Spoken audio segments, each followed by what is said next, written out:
Boa tarde a todos, sejam todos bem-vindos à Casa do Caminho, para estudarmos um pouquinho mais o Evangelho segundo o Espiritismo. Então, a gente está estudando o capítulo 16, Não se pode servir a Deus e a Mamon. E o capítulo, hoje eu fiquei com o item 11, Emprego da Fortuna. Só que antes eu vou ler uma mensagem, antes de fazer a prece, para a gente se ligar com a espiritualidade maior. Palavras de vida eterna de Emmanuel. Lição número 8, Vida e Posse. Não é a vida mais que o alimento? Jesus, está em Mateus, capítulo 6, versículo 25. Aconselha-te com a prudência para que teu passo não ceda à loucura. Há milhares de pessoas que efetuam a romagem carnal, amontoando posses exteriores, à gana de ilusória evidência.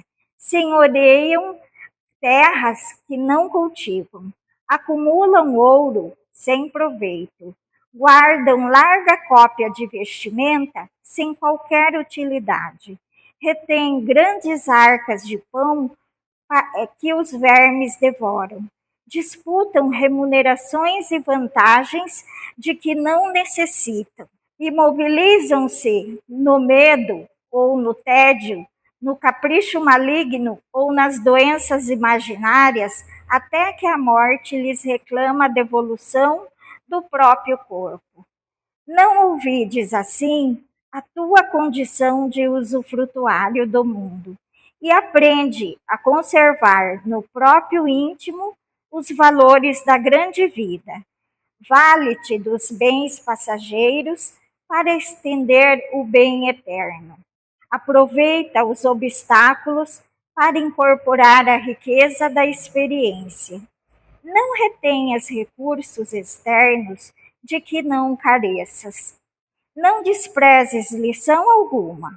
Começa a luta de cada dia com o deslumbramento de quem observa a beleza terrestre pela primeira vez e agradece a paz da noite como quem se despede do mundo para transferir-se de residência. Ama pela glória de amar, serve sem prender-te, lembra-te de que amanhã restituirás à vida o que a vida te emprestou. Em nome de Deus, e que os tesouros do teu espírito serão apenas aqueles que houveres amealhado em ti próprio, no campo da educação e das boas obras. Emmanuel. Amado Mestre Jesus, espiritualidade amiga aqui presente, agradecemos mais uma vez a oportunidade de estarmos nesta casa que nos acolhe com tanto carinho, com tanto amor. Que possamos, mestres, nesta tarde, abrir as nossas mentes, os nossos corações, para nos sintonizarmos com a espiritualidade amiga e que possamos compreender a lição de hoje. Que possamos, ao sair daqui, levarmos essas boas energias aqui recebidas e distribuirmos por onde formos. Que o Mestre Jesus, os espíritos de luz que dirigem a Casa do Caminho, possa nos auxiliar neste momento. Que assim seja, graças a Deus. Então, continuando, né? Fortuna. Eu vou ler só o primeiro, só o parágrafo número 11, para a gente conseguir entender do que diz, né, a lição, porque é bem grande, não daria para ler tudo. Emprego da fortuna. Não podeis servir a Deus e a Mamon. Retende bem isso. Vós, a quem o amor do outro domina, Vós que venderíeis vossa alma para possuir tesouros, porque eles podem vos elevar acima dos outros homens e vos dar as alegrias das paixões, não podeis servir a Deus e a Mamon.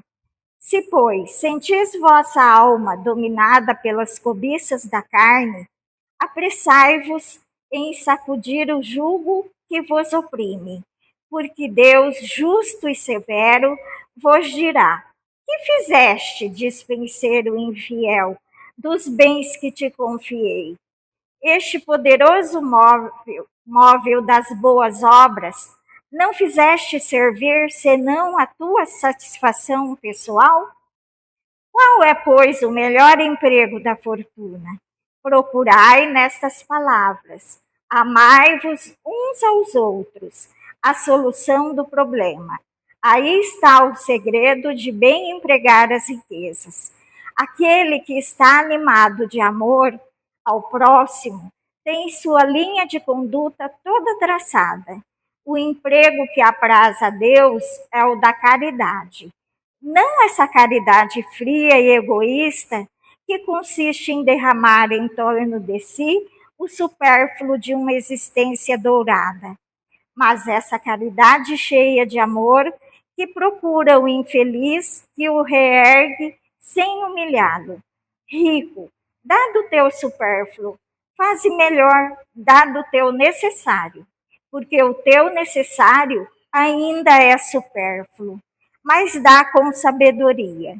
Não repilas o queixume com medo de seres enganado, mas vai à fonte do mal. Alivia primeiro, informa-te em seguida e vê se o trabalho, os conselhos, a afeição mesma não serão mais eficazes do que tua esmola. Espalha ao redor de ti com o bem-estar, o amor de Deus, o amor ao trabalho e o amor ao próximo.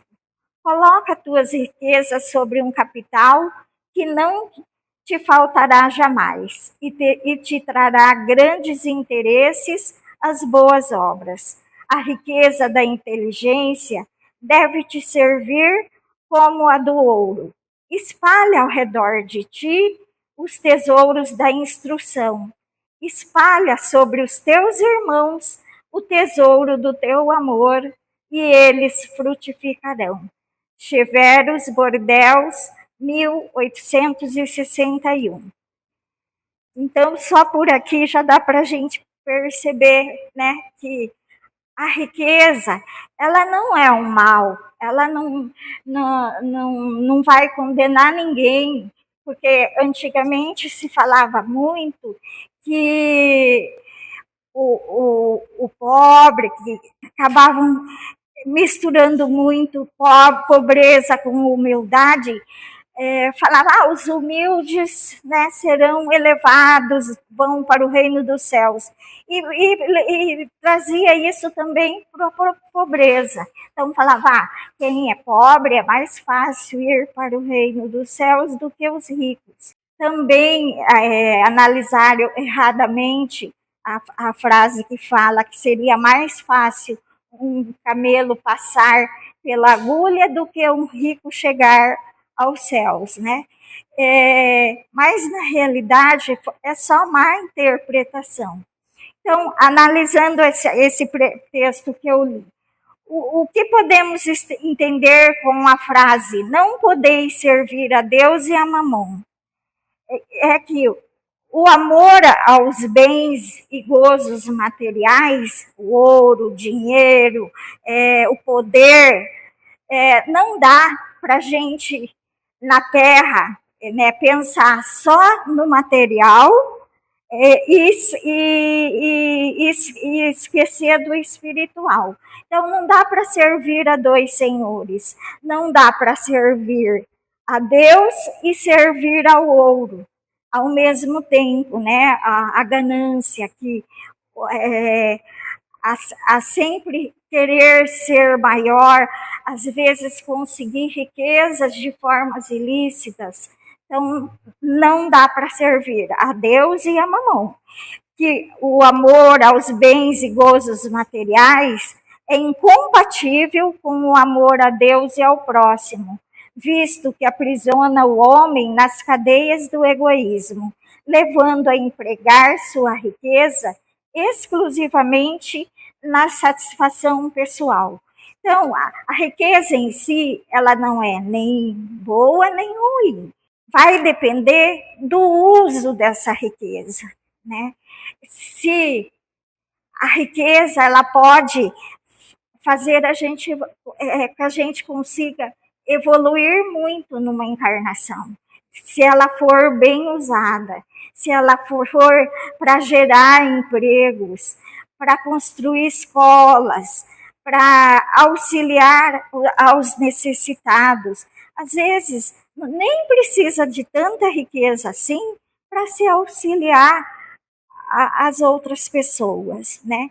Por exemplo, alguém que tem um funcionário trabalhando em casa, se ele cuidar desse funcionário, se ele auxiliar esse funcionário, ele não precisa ser rico, mas que pague o que é justo, que cuide deles quando vê que o funcionário está doente, que dê uma atenção para a família quando está passando por necessidade.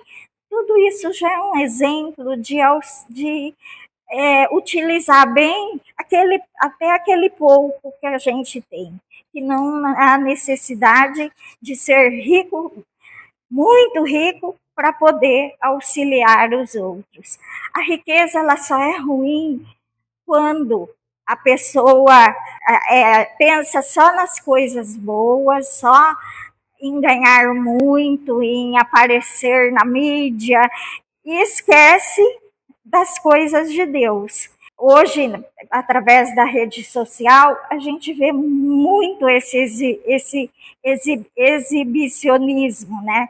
A pessoa que é rica, ela fica mostrando a sua vida até diariamente. É academia, nas melhores academias, é os melhores restaurantes, é viagens de barco, é viagem em transatlântico. Só quer se aparecer.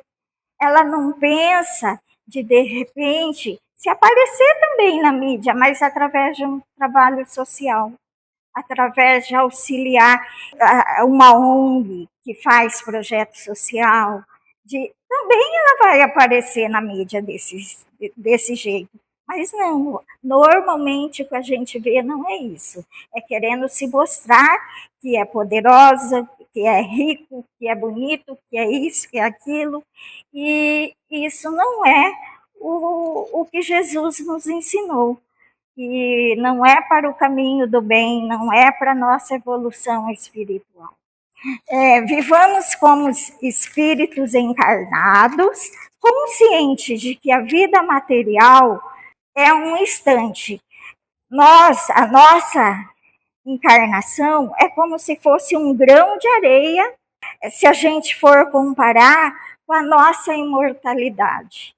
Que nós não vamos desaparecer, não vamos sumir. Então, a encarnação, perto de tudo que ainda teremos que viver, que temos que evoluir, que temos que crescer, é igualzinho um grão de areia perto de uma praia cheia de areia, né? Então, a vida material é um instante fugaz e a vida do espírito é eterna. Portanto, concedamos aos bens materiais sua real importância e buscamos no aperfeiçoamento moral o caminho que nos levará a Deus. Segundo o Espiritismo, o correto emprego da riqueza é utilizá-la para o bem do próximo, através da caridade, do trabalho e da ajuda a quem precisa, sempre com sabedoria e amor. A verdadeira riqueza é a espiritual. Deve ser usada para promover o desenvolvimento de si mesmo e dos outros, não apenas para satisfação pessoal e egoísta. Os bens materiais pertencem a Deus, que nos confia eventualmente sua administração e dela nos toma severas contas. Cabe-nos, pois, utilizá-los corretamente, seja praticando a beneficência, seja convertendo-os em justos salários. Então, a gente sabe que nós não temos nada é nosso, nem nosso corpo, nem nossos filhos, falar meu filho, meu pai, minha mãe, meus amigos. Não, são todos empréstimos que Deus nos dá para nos auxiliar na nossa caminhada, na nossa encarnação. Então, a riqueza, o dinheiro, as terras, os grandes prédios, é tudo emprestado. Vai falar, mas eu que construí, eu comprei. Não, se você teve condições de conseguir materiais, de conseguir tudo o que precisou para construir, mas nada é seu definitivo. Se você morrer hoje, você não vai levar um grãozinho de areia daquela sua fazenda, não vai levar nem seu próprio corpo. Então, nós não temos nada de nosso. Tudo é emprestado. O que a gente leva nosso é o que a gente adquirir através dessa encarnação, os bens espirituais, as virtudes, o amor, a verdadeira amizade, a felicidade de saber que você foi capaz de auxiliar alguém, o perdão. São as virtudes que a gente aprende durante a nossa encarnação e no plano espiritual, que a gente vai levar daqui. Então, só o que a gente conquistou espiritualmente na Terra, que a gente vai levar para o mundo espiritual. De material, absolutamente nada. Nem nosso corpo, nada. Tudo vai ficar. É só o que a gente aprendeu de bem que a gente pode levar. Eu vou ler aqui um material do Consolador. Ó, aqui eu recebi hoje essa mensagem, eu falei, puxa vida, alguém adivinhou que eu ia falar sobre isso hoje, porque é de um grupo que não é da Casa do Caminho, é um outro grupo que me mandou essa mensagem. Ó, o médium Raul Teixeira conta que seguia para uma conferência em uma grande cidade brasileira. Acompanhado pelos anfitriões, saiu para almoçar. E ao aguardar o sinal para atravessar uma avenida movimentada, seus olhos foram atraídos por uma cena que o desestabilizou. Uma mulher em extrema indigência, revirando um caixote de lixo, separando com cuidado os restos menos sujos dos que já não tinham qualquer utilidade. A imagem feriu-lhe a sensibilidade. Já sentado no restaurante, lutava para organizar os pensamentos, sentindo a contradição entre a dignidade ferida daquela mulher e o conforto que o cercava naquele instante. Foi nesse momento que um de seus benfeitores espirituais se fez presente pela vidência, oferecendo-lhe serenidade. O amigo desencarnado explicou que mesmo que Raul oferecesse alimento, a mulher não aceitaria. Depois, em poucas palavras, revelou-lhe a raiz daquela existência dolorosa. A figura andrajosa era a reencarnação de um político brasileiro de grande projeção, ainda hoje respeitado e enaltecido. Ao retornar ao plano espiritual, esse homem confrontou-se com o saldo real de suas escolhas. Viu com clareza o sofrimento que suas decisões haviam causado ao povo. A culpa tornou-se profunda e solicitou renascer em condição de extrema carência, a fim de aprender o valor da simplicidade e da dignidade que ignorara. Um detalhe chamava a atenção. A avenida onde ela perambulava carregava o nome do antigo político. Era como se um resquício inconsciente a mantivesse presa ao próprio passado, revisitando diariamente o lugar onde fora celebrado, agora testemunhando o reverso da sua história. Nada ali era castigo, era apenas a lei de causa e efeito, silenciosa e justa, oferecendo oportunidade de reparação e crescimento. A lembrança das palavras de Chico Xavier ecoa ainda mais força. Devemos orar pelos políticos, pelos administradores da vida pública. A tentação do poder é muito grande. A omissão de quem pode e não faz, né, de quem pode e não auxilia o povo, é comparável a um crime. Tenho visto muitos espíritos que foram homens públicos em situação lamentável da vida espiritual. Então, isso vem demonstrar o que pode ocorrer, né, caso a gente não cumpra as leis de Deus. Então, aqui, por acaso, falou em um político, mas poderia ser qualquer um de nós, um artista, um administrador, né, que tivesse muito poder. A gente vê nomes de rua, doutor fulano, doutor ciclano, advogado, não sei o quê. Então, nem sempre quem brilhou para os olhos da terra brilhará no céu, porque o que importa não são as aparências materiais, mas o que ele realmente fez em prol da humanidade. É isso que vai contar. Então, não estou julgando ninguém, nenhuma classe, apenas essa história que o Raul Teixeira contou saiu como um político, mas eu não estou criticando nenhum político e nem nenhuma pessoa. É só um exemplo, que poderia ser qualquer um de nós. E aí, para finalizar, tem uma mensagem de Joana de Ângeles. O espírito de Joana de Ângeles, em vida feliz, psicografia de Divaldo Pereira Franco, ensina: a tua posse em relação aos bens terrestres é relativa. Num mundo transitório, no qual tudo passa e que agora te pertence, amanhã terá mudado de mãos. Usa, mas não abusa dos recursos de que disponhas. Não te escravizes ao que te detens por momentos, evitando-te sofrimentos quando se transfiram para outrem.